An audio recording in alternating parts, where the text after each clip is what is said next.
1971 সালে এই দিনে বাংলার মানুষ পাকিস্তানি ঔপনিবেশিক স্বৈর শাসনের 24 বছরের গ্লানি থেকে মুক্তির পথ খুঁজে পেয়েছিল।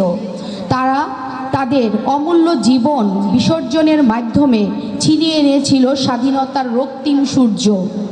বিশ্বের মানচিত্রে বাংলাদেশ আজ একটি স্বাধীন দেশ। আমরা এই স্বাধীন দেশের নাগরিক। সম্মানিত কেরানীগঞ্জবাসী, মহান মুক্তিযুদ্ধের ইতিহাসে কেরানীগঞ্জের মুক্তিযোদ্ধা এবং জনগণের ভূমিকা ইতিহাসের স্বর্ণাক্ষরে লেখা থাকবে।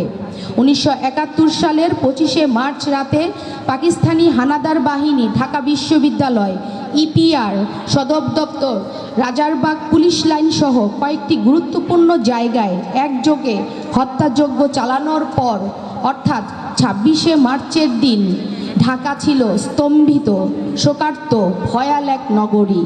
পুরো শহরে ছিল কারফিউ, কিন্তু তাদের মধ্যেই ঢাকার বিভিন্ন জায়গা থেকে মানুষজন অলিগলি পেরিয়ে শহর ছাড়তে শুরু করেছিল। নদী পার হয়ে জিঞ্জিরা, খোলামোড়া, আটিবাজার দিয়ে হাজার হাজার মানুষ জাতীয় পর্যায়ের সকল নেতৃবৃন্দ সহ এখানে কেরানীগঞ্জে আশ্রয় নিয়েছিল। এই কেরানীগঞ্জেই বসে জাতীয় নেতৃবৃন্দরা পরবর্তীতে বিভিন্ন কর্মপরিকল্পনা দিয়েছেন।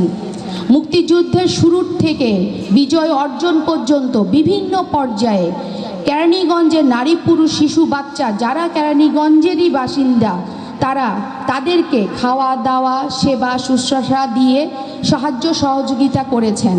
কেরানীগঞ্জের অনেক সুযোগ্য সন্তান মুক্তিযুদ্ধে অংশগ্রহণ করেছেন। তারা ভারতে গিয়ে ট্রেনিংয়ে অংশগ্রহণ করে পরবর্তীতে প্রশিক্ষিত হয়ে এসে দেশে শত্রু বাহিনীর বাংকারে বাংকারে যুদ্ধ চালাতে উৎসাহিত হয়েছেন।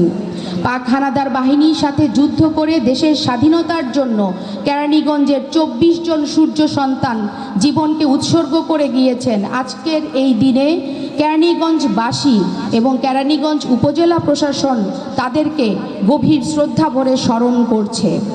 সম্মানিত সুধী, মুক্তিযুদ্ধের কেরানীগঞ্জে ছোট বড় বেশ কয়েকটি যুদ্ধ হয়েছে। 1971 সালে 26শে নভেম্বর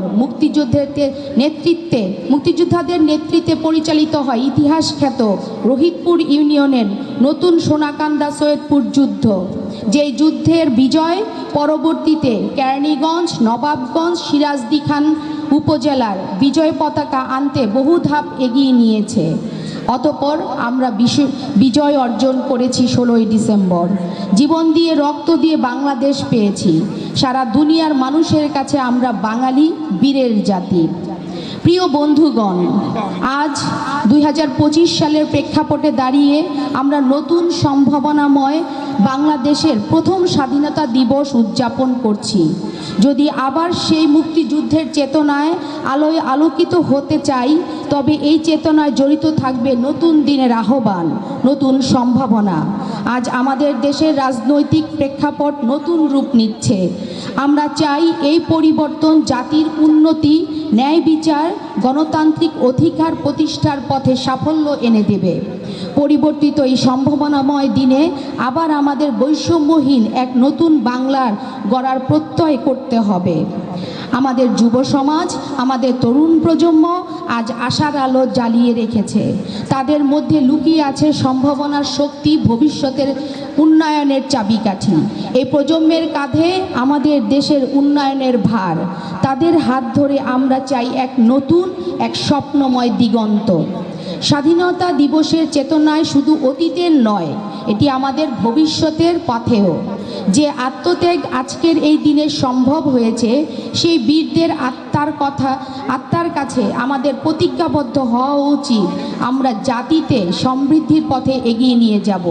দেশের প্রতিটি নাগরিকের অধিকার রক্ষা, সাম্যের ভিত্তিতে সমাজ নির্মাণ, সুষ্ঠু গণতান্ত্রিক ব্যবস্থা গড়ে তোলার অঙ্গীকার যেন আমরা প্রতিপালন করে থাকি। আসুন স্বাধীনতা দিবসের এই মহান দিনে আমরা স্মরণ করি সেই সকল অকুতোভয় বীরদের যারা 24শে জুলাই আগস্ট গণ অভ্যুত্থানে অংশ নিয়েছিলেন। আমাদের যেন তাদের আমরা তাদের ত্যাগকে সম্মান করি, দেশে আরও উচ্চ শিখরে পৌঁছে নিতে চাই। আমাদের এই যাত্রা অবিরত চলতে থাকবে। এতক্ষণ ধৈর্য ধরে আমার বক্তব্য শোনার জন্য উপস্থিত সবাইকে জানাই ধন্যবাদ।